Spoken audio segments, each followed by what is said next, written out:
Senior नायब सदर मरियम नवाज पारां नवाज शरीफ के जेल में कैद दौरान जहर ॾियण जी दावा।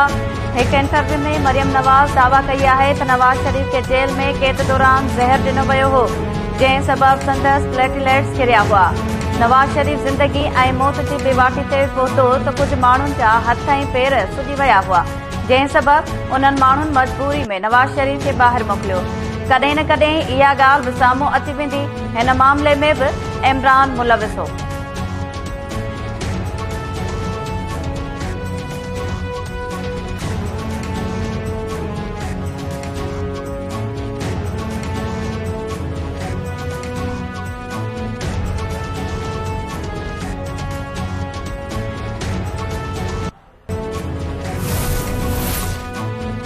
इमरान खान के इम्कानी गिरफ्तारी रोकण लाइ पीटीआई जी हिकमत अमली तैयार। पीटीआई जे ॾंडा बरदार कारकुननि लाहौर जे ज़मान पार्क वेंदड़ समूरनि रस्तनि खे बंदि करे छॾियो।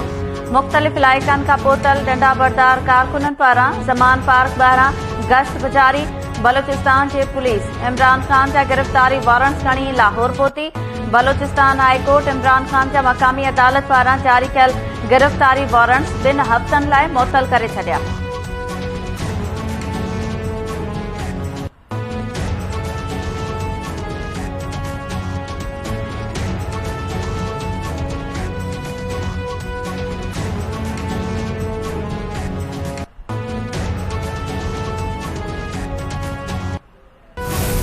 जो सेंसस हो रहे हैं, जो मरदमशुमारी हो रही है, उसमें जो सिंध हुकूमत के खदशात हैं उनको दूर किया जाए। काफी बातचीत हुई है, अब हम उसका इंतजार कर रहे हैं कि जो बातचीत जो खदशात हुकूमत सिंध ने वफाकी हुकूमत से किए हैं, जैसे ही उनको एड्रेस किया जाएगा तो हम समझेंगे कि जो हमारे खदशात हैं इंशाल्लाह वो दूरी की तरफ जा रहे हैं। हम चाहते हैं कि जितने भी लोग सूबे में रहते हैं, एक एक शख्स को एतमाद हो इस मरदमशुमारी पे और किसी कोई तहफुजात ना हो। जो भी डेटा है, जो शुमारी उस वक्त हो रही है, वो कम से कम उस शख्स को जरूर पता होना चाहिए कि जी मैंने अगर 10 नाम लिखवाए तो 10 के 10 गिने गए हैं। सरकार सिंध हुकूमत के पास वो डेटा होना चाहिए। जो कच्चे का इलाका है उसमें डेफिनेटली आपको पता है कि कच्चे के बॉर्डर्स के एरिया, चाहे वो बलूचिस्तान से मिलते हो, चाहे वो पंजाब से मिलते हो, सरहदें जो हैं वहां पे अरसा दराज से डाकू मौजूद हैं जिनके खिलाफ पुलिस जो है वो मुस्तकिल तौर पर कार्रवाइयां कर रही है। और ये भी फैसला किया गया कि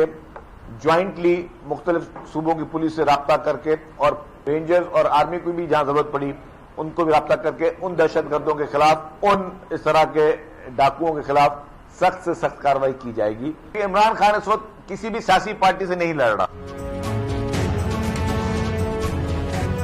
सिंध हुकूमत आदमशुमारी ते खदशा खत्म करण जो मुतालबो करे छॾियो। आदमशुमारी जी डेटा बि फराहम करण जो मुतालबो। शर्जील मेमण इमरान खान खे पाकिस्तान जो बॉल ठाकरी करार ॾींदे चयो आहे त इमरान खान जी एजेंडा सियासी न पर फसादी आहे। सभु कुझु पाकिस्तान ख़िलाफ़ करे रहियो आहे, जंहिंजा सबूत बि मौजूद आहिनि। इमरान खे इक़्तिदार में आणण लाइ राह हमवार कंदड़ साक़िब निसार ख़िलाफ़ सुप्रीम जुडिशियल काउंसिल में रेफरेंस दाख़िल करणु घुर्जे। डाड़ेलनि ख़िलाफ़ ऑपरेशन लाइ ज़रूरत पवण ते फौज ऐं रेंजर्स खां मदद वरिती वेंदी।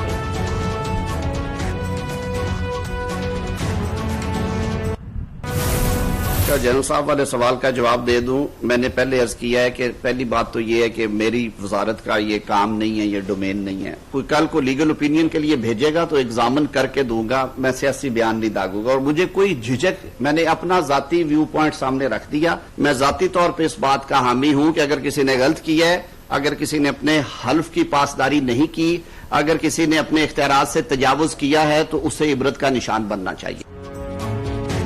अख्तियार और हांगीदड़नि खे इबरत जो निशान बणाइण घुर्जे। नेब कानून में तरमीमूं ऑर्डिनेंस ज़रिए आणे रहिया आहियूं। जनरल रिटायर्ड फेस ख़िलाफ़ कोर्ट मार्शल कानून वारी वज़ारत जो कमु न आहे।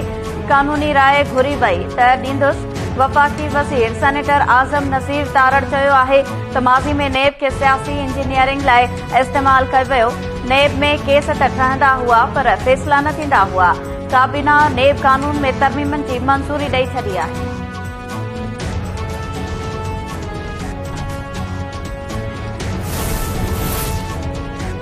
सखर जी अदालत नून लीग जी सीनियर नायब सदर मरियम नवाज ख़िलाफ़ गद्दारी जो केस दाख़िल करण वारी दरख़्वास्त रद्द करे छॾी। एडिशनल सेशन जज तरफ़ा से दलील ॿुधण बाद महफ़ूज़ कयल फ़ैसिलो ॿुधाए छॾियो। मरियम नवाज़ ख़िलाफ़ बग़ावत जो केस दाख़िल कराइण लाइ हिक शहरी दरख़्वास्त दाख़िल कराई हुई।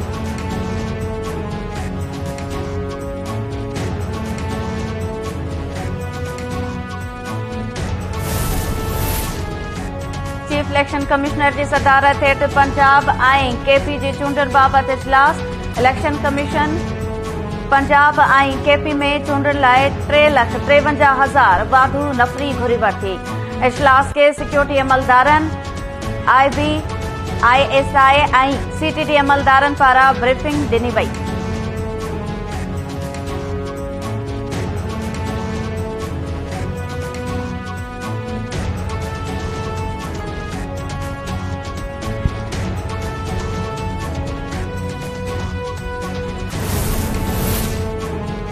तामीराती इदारनि जी तंज़ीमाबाद जे चेयरमैन जो कराची पुलिस जे हिक DSP समेत 6 ऑफिसर्स ते लैंड ग्रेबर्स जी सरपरस्ती करण जो इल्ज़ाम। आबाद जे चेयरमैन अल्ताफ ताई जो IG सिंध खे ख़त। अल्ताफ ताई चयो आहे त DSP सोहराब बोर्ड सुहेल फैज़, SHO माड़ीपुर गुलाम हुसैन को कोर्स करण जो फ़ैसिलो। यूनिवर्सिटीज़ एंड बोर्ड्स वारे खाते तालीमी बोर्ड्स जे चेयरमैन खे ख़त लिखी छॾियो। बोर्ड्स जे चेयरमैन पारां फ़ैसिले जी मुखालफ़त, फ़ैसिले ते अमल नामुमकिन करार ॾेई छॾियो।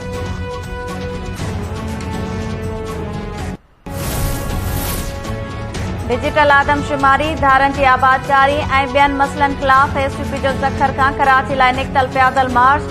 टंडो मोहम्मद खान, बुलड़ी शाह करीम रवानो थी वियो।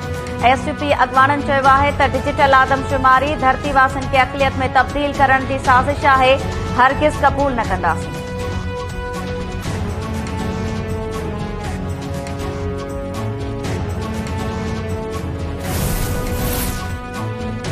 सिंधियुनि खे अक़लियत में तब्दील करण लाइ बोगस आदमशुमारी कई पई वञे। बोगस आदमशुमारी मुस्तक़बिल में इक़्तिदार धारियनि हवाले करण जी साज़िश आहे। मीरपुर ख़ास में वकीलनि खे ख़िताब कंदे STP चेयरमैन डॉक्टर कादिर मक्सी चयो आहे, वक़्त खां अॻु आदमशुमारी कराइण सम्झ खां ॿाहिरि आहे।